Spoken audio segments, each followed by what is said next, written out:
दिल्ली से सबसे पहले खबर, जहां पर सरकार और किसानों के संगठनों के बीच में जो बैठक आज थी वो खत्म हो गई है और अब अगली बैठक 8 जनवरी को होगी। यानी कि आज की जो बैठक है वो बेनतीजा रही।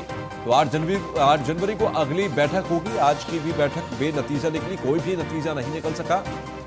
तो आज विज्ञान भवन में सरकार और किसान संगठनों के बीच बैठक हुई, लेकिन कोई भी नतीजा आज नहीं निकल सका, कोई भी आम रास्ता नहीं निकल सका। कुल मिलाकर अब अगली बैठक 8 जनवरी को होगी। दिल्ली से यह खबर, एक बार फिर से बेनतीजा रही बैठक। 8वें दौर की बातचीत आज होनी थी।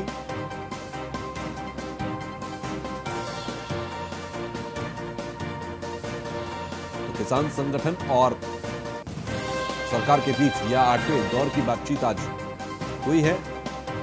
आज भी बैठक में कोई भी नतीजा नहीं निकल सका।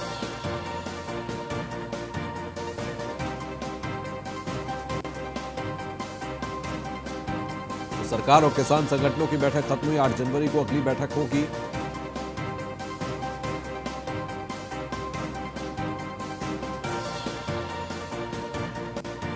तो कृषि कानून वापस लेने की मांग पर अड़े हुए हैं किसान। 8 जनवरी को अगली बैठक अब होनी है।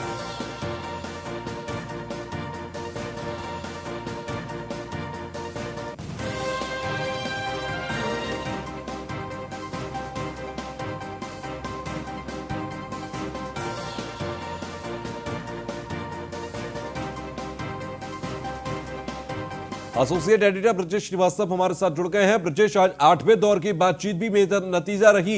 आखिर क्यों अभी तक एक राम राय किसान और सरकार के बीच नहीं बन पा रही?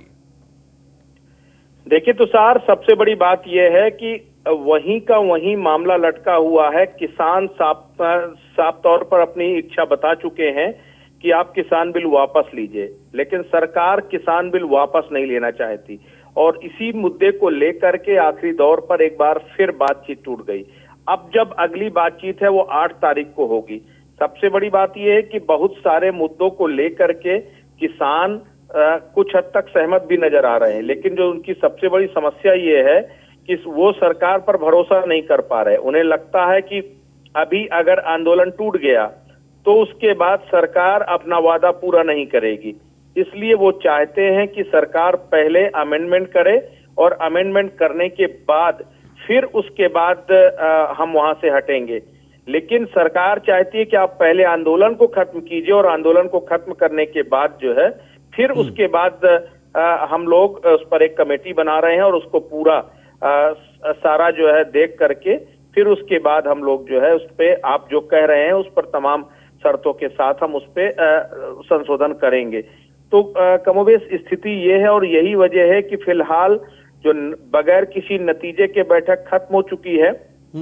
लेकिन हाँ, दोनों तरफ के जो रुख में थोड़ा सा नरमी जरूर दिखाई दी है और उसमें अब किसान अगले दौर की बातचीत करेंगे। क्या इसे पॉजिटिव संकेत के तौर पर देखा जाए ब्रजेश? देखिए, सकारात्मक संदेश ये है कि अगली बार बैठक के लिए भी किसान तैयार हैं। सीधी सी बात है, अगर कुछ समाधान की उम्मीदें नहीं होती तो दोनों दोबारा न थे। लेकिन अब ये है कि अगर किसान इस बात को सहमत हुए हैं कि हाँ अभी हम लोगों को और बैठना चाहिए और आगे बैठेंगे, तब निश्चित तौर पर ये बात मान के चलिए कि उसमें कुछ ना कुछ पॉजिटिविटी है। सबसे बड़ी बात यह कि एमएसपी की गारंटी देने को लेकर के सरकार तैयार हो रही है, लेकिन अभी भी जो कानून में संशोधन के लिए सरकार तैयार नहीं हो रही। वो कह रही हम लिखित गारंटी देने को तैयार हैं, लेकिन लिखित गारंटी संविधान वो कानून में संशोधन होगा या नहीं अभी तक ये क्लियर नहीं है। और इसी वजह से हर बार बगैर किसी नतीजे के बैठक खत्म हो रही है और अब एक बार फिर बैठक टल गई है। और उसके बाद अब इससे पहले चूंकि प्रधानमंत्री के साथ भी बातचीत करके केंद्रीय सरकार के जो तीनों मंत्री थे वो प्रधानमंत्री के साथ भी उन्होंने बातचीत किया था, लेकिन जो फाइनल बातचीत आज हुई है उसको फिर पीएम को अवगत कराया जाएगा और उसके बाद 8 तारीख को एक और बैठक होगी। अब देखना यह होगा कि क्या उस बैठक में कुछ नतीजा निकल पाता है या नहीं। ठीक है, बहुत बहुत शुक्रिया हमसे जुड़ने के लिए और बातचीत करने के लिए। अब खबर भोपाल से है, जहां पर आईएएस मसूद अख्तर के घर पहुंचे सीएम शिवराज ने आईएएस मसूद अख्तर को श्रद्धांजलि दी। 2001 बैच के आईएएस अधिकारी थे मसूद अख्तर, जिस जिले में कलेक्टर रहे वहां अपनी अलग छाप छोड़ी। हमारे बीच से काफी जल्दी चले गए, जिसका हमें बेहद दुख है, ये शिवराज ने कहा।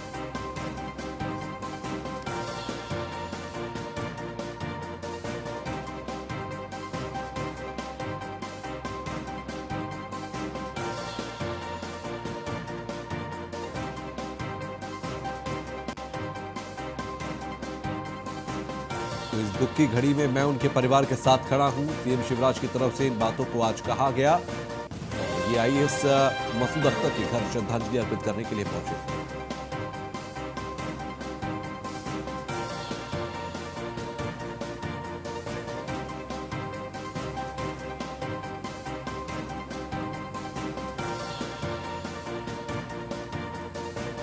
तो आईएएस मसूद अख्तर के घर पहुंचे आज सीएम शिवराज। उसी दौरान की ये तस्वीर जो हम आपको दिखा रहे हैं, श्रद्धांजलि उन्होंने आज अर्पित की।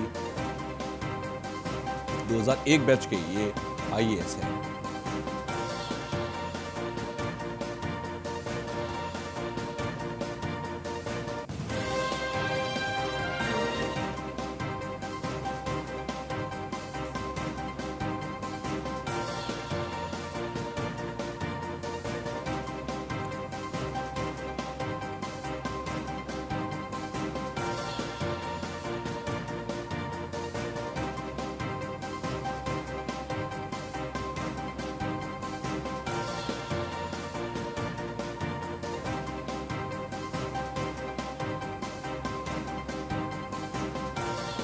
तो सीएम शिवराज ने आईएएस मसूद अख्तर को आज श्रद्धांजलि दी। उनके आवास पर पहुंचकर श्रद्धांजलि अर्पित की। 2001 बैच के आईएएस हैं आईएएस मसूद अख्तर।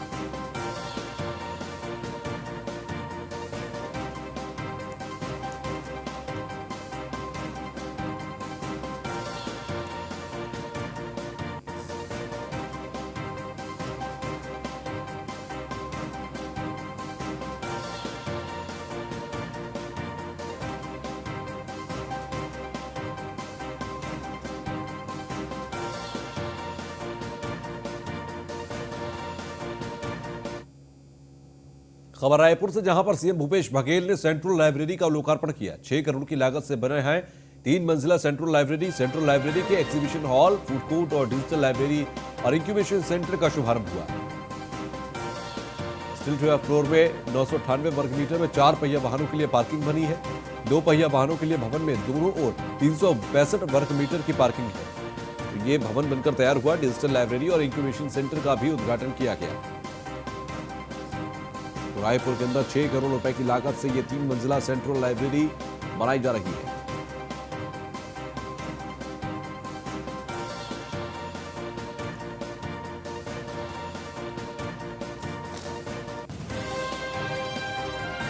तो सेंट्रल लाइब्रेरी से क्या क्या सुविधाएं होंगी, ये हम आपको बता देते हैं। सेंट्रल लाइब्रेरी से लोगों को ऑनलाइन पुस्तकों की सुविधा मिलेगी। सेंट्रल लाइब्रेरी से युवाओं को अपने स्टार्टअप को एक आयाम देने की मदद मिलेगी। सर्व सुविधा युक्त डिजिटल लाइब्रेरी में भूतल पर एग्जीबिशन हॉल और कॉन्फ्रेंस हॉल की सुविधा होगी। बिलासपुर सेंट्रल लाइब्रेरी में प्रिंट और डिजिटल कलेक्शन की पुस्तकें उपलब्ध होंगी। छात्र डिजिटल लाइब्रेरी से जानकारी प्राप्त कर प्रतियोगी परीक्षाओं के लिए अध्ययन कर सकेंगे। लाइब्रेरी से वेब पोर्टल या मोबाइल ऐप के माध्यम से प्रीमियर सामग्री की उपलब्धता होगी। Mobile phone, tablet, desktop, laptop में पढ़ने वाले योग्य और स्मार्ट क्लासरूम की भी सुविधा है। सतीश बौद्ध हमारे साथ स्टेट हेड जुड़ गए हैं। सतीश जी, यहाँ पर सेंट्रल लाइब्रेरी बनाई जा रही है, कितना ये मददगार साबित होगी युवाओं के लिए खास तौर से? आपको ये बता दें कि मुख्यमंत्री भूपेश बघेल की दौरे पर बिलासपुर पहुंचे थे, जहां उन्होंने बिलासपुर की बहुत प्रशिक्षित सेंट्रल लाइब्रेरी का उद्घाटन किया।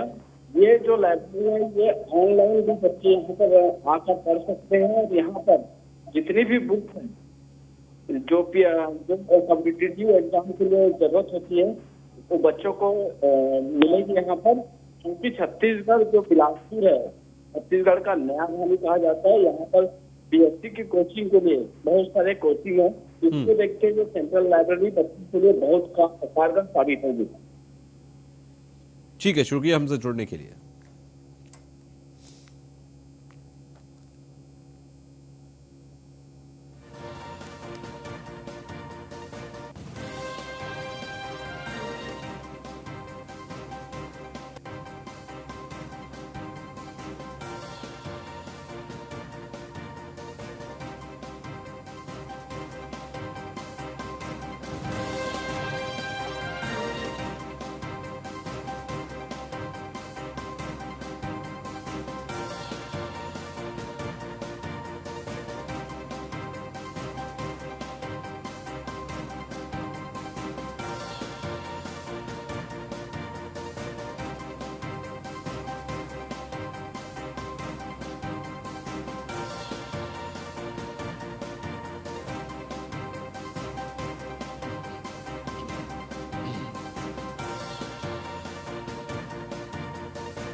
अब खबर कोरबा से, जहां पर सीएम भूपेश बघेल ने 883 विकास कार्यों का शिलान्यास और लोकार्पण किया।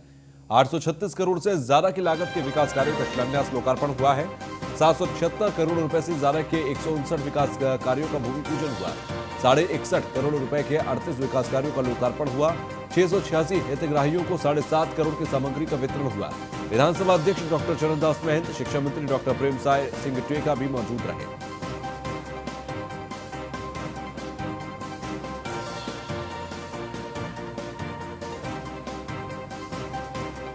एक बड़ी सौगात जनता को भूपेश बघेल की तरफ से दी गई। गौठान के कार्यक्रम चलत से तेरे बीच में प्रधानमंत्री जी से बात हुई से और मैं 26 लाख मीट्रिक टन चावल जमा करे अनुमति दे तेकर पर धन्यवाद भी दे, लेकिन यू बात कहे कि 60 लाख मीट्रिक टन चावल जमा करे के सहमति बने हैं, वो अनुमति जल्दी दिवा दे ताकि हम छत्तीसगढ़ में किसान मन के धान खरीदी में कोई प्रकार के व्यवधान न हो और सुचारू रूप से संचालित हो सके। तो अब उम्मीद हमारे धान खरीदी में कोई प्रकार के व्यवधान नहीं रहे। अड़चन कामे कंवर साहब जब मंत्री रही से तो आखिरी 2 साल में बोनस दे के छूट भारत सरकार दे दी। ओकर पहले तो जब किरण भैया जब केंद्रीय मंत्री रहे तो उन्हें बोनस दे रही थे, तो वो 50 रुपये क्विंटल देते थे, तो 100 रुपये क्विंटल देते थे। लेकिन बाद में इंडिया गवर्नमेंट में बोनस देना न केंद्र सरकार दे थे न राज्य सरकार दे दे। जिन राज्य सरकार बोनस दी यहाँ के अनाज नहीं खरीदे जाए, यह आदेश। लेकिन चुनाव साल में से और चुनाव साल में 17-18 में 300 रुपया बोनस दे के अनुमति मिली।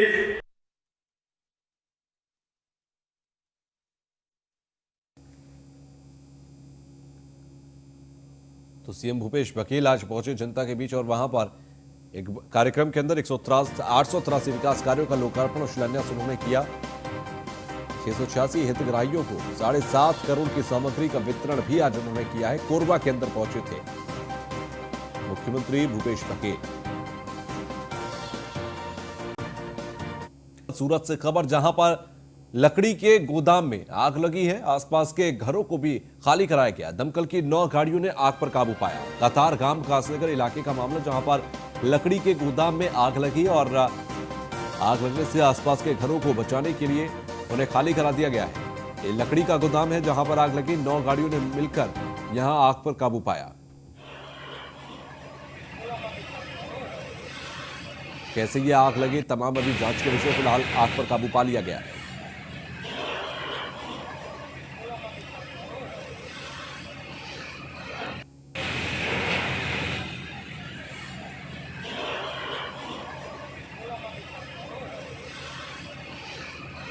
कतारगाम कासनगर का ये पूरा मामला, लकड़ी के गोदाम में लगी थी आग सूरत के अंदर।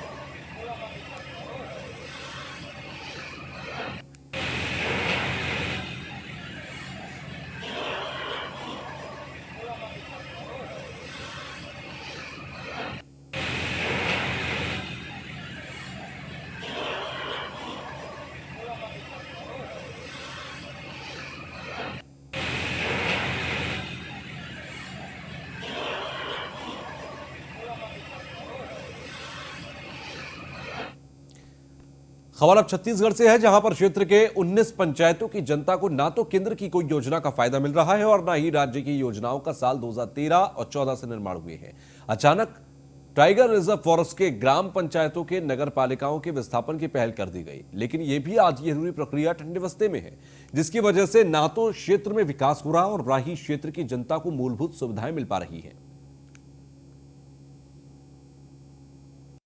मैं सोचा था कि कुछ अच्छा काम कराऊं, मूलभूत सुविधा जो जनता का है, हैंडपंप, नाली निर्माण, सीसी रोड, आवास, पेंशन, ये सारी चीज अच्छे से कराऊंगा, ऐसा टाइप का मैं सोच के सरपंच बना। लेकिन यहाँ पे अभी 1 साल हो गया सरपंच बने, हम 1 रुपए का मूलभूत सुविधा नहीं दे पा रहे हैं जनता के लिए। हमारे पंचायत के खाता में अभी 13 लाख रुपया पड़ा हुआ है, 14वां वित्त का पैसा 1 रुपया खर्च नहीं कर, इसलिए कि यहाँ एटीआर है। एटीआर में कोई भी कार्य नहीं होगा। एटीआर का माने टाइगर रिजर्व होने के कारण कोई भी कार्य नहीं करा पाओगे। मेरे पंचायत टाइगर रिजर्व में 8 पंचायत पड़ते, 29 गांव में एक पंचायत में शासन का पैसा पंचायत में 15 से 20 लाख 25 लाख रखाया है। ये ना यहाँ सीसी रोड बनेगा, ना नाली बनेगा, ना नल बनवाने के लिए उनको हिम्मत नहीं है यहाँ के जनप्रतिनिधि को। तो हम लोग चुनाव में बड़े बड़े बात करके हम नल बनवाएंगे, वो करेंगे, सीसी रोड बनवाएंगे, नल बनवाएंगे, नल खुदवाएंगे, इस टाइप के हम चुनाव लड़े हैं। यहाँ कुछ नहीं होने देते हैं टाइगर रिजर्व में। उस फॉरेस्ट वाला, यहाँ तक कि नरवा घुरवा बारी एक दूर जगह हवा अभी, वहाँ खातून लेने नहीं देवे, गाय गरुआ नहीं ले जाने देते। तो ऐसे में कैसे चले? यह व्यवस्थापन करना है तो तत्काल करिए, हम जाने के लिए तैयार हैं। बस 12 साल हो गए ऐसे बोलते बोलते। मैसूरी पंचायत का सरपंच प्रतिनिधि श्री मोहन लाल जायसवाल हूँ। मैं यहाँ का प्रतिनिधि हूँ जो हमारे यहाँ ग्राम पंचायत सूरी में अभी तक मूलभूत सुविधा का कोई लाभ नहीं मिला है। जो फॉरेस्ट वाले इनको मना कर रहे हैं और हमारे यहाँ जो मूलभूत आया था रोजगार गारंटी के तहत, उसमें भी फॉरेस्ट वाले मना कर रहे हैं। क्यों मना करते हैं? क्योंकि यहाँ अचानक मार टाइगर है, यहाँ कुछ भी काम नहीं करने देंगे, ऐसे कहकर फॉरेस्ट वाले मना कर रहे हैं और खुद भी फॉरेस्ट वाले यहाँ अपने काम को करा रहे हैं। मैसूरी खबर अहमदाबाद से है, जहां पर ज्वेलर्स से लूट की वारदात सामने आई। निकोल क्षेत्र के अंदर उमिया सर्किल के पास ये लूट हुई है। एक ज्वेलर के साथ लूटपाट की घटना को अंजाम दिया गया। अहमदाबाद में एक ज्वेलर के साथ लूटपाट की घटना को अंजाम दिया गया। सीसीटीवी फुटेज में साफ चोरी की घटना देखी जा सकती है, लूट की घटना को देखा जा सकता है। ज्वेलर से लूट की वारदात को अंजाम दिया गया। लूट की वो पूरी वारदात, वो गुत्थम गुत्था सीसीटीवी फुटेज में दर्ज है। अहमदाबाद की ये तस्वीर।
तो वहीं मध्य प्रदेश के सिंगरौली में एक तरफ विकलांग विभाग के माध्यम से विकलांग को विभिन्न योजनाओं का संचालन करने का दावा शिवराज सरकार करती है, तो वहीं दूसरी तरफ पंचायत से लेकर जिला कलेक्ट्रेट तक विकलांग ट्राई साइकिल के लिए चक्कर खाते नजर आते हैं। आपको बता दें कि एक विकलांग युवक ट्राई साइकिल लेने के लिए कई सालों से पंचायत से लेकर विभाग और कलेक्ट्रेट ऑफिस का चक्कर लगा रहा है, फिर भी विभाग इससे अनदेखा कर रहा है।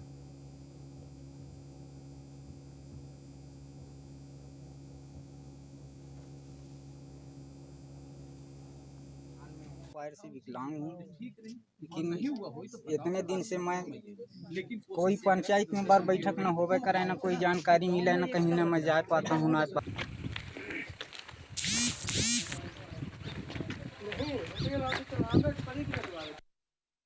7-8 साल से हो गया साहब। यहाँ जाके माथा टेकी थे, कलेक्ट्रेट में जाके माथा टेकी थे कि सर हमको चलने के लिए वाहन दीजिए, लेकिन आज तक हो गया वाहन नहीं मिला है हमको।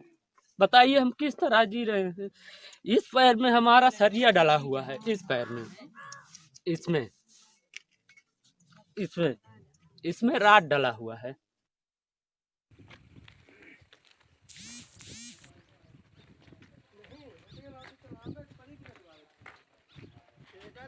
सूरज कुमार प्रजापति नाम है। हम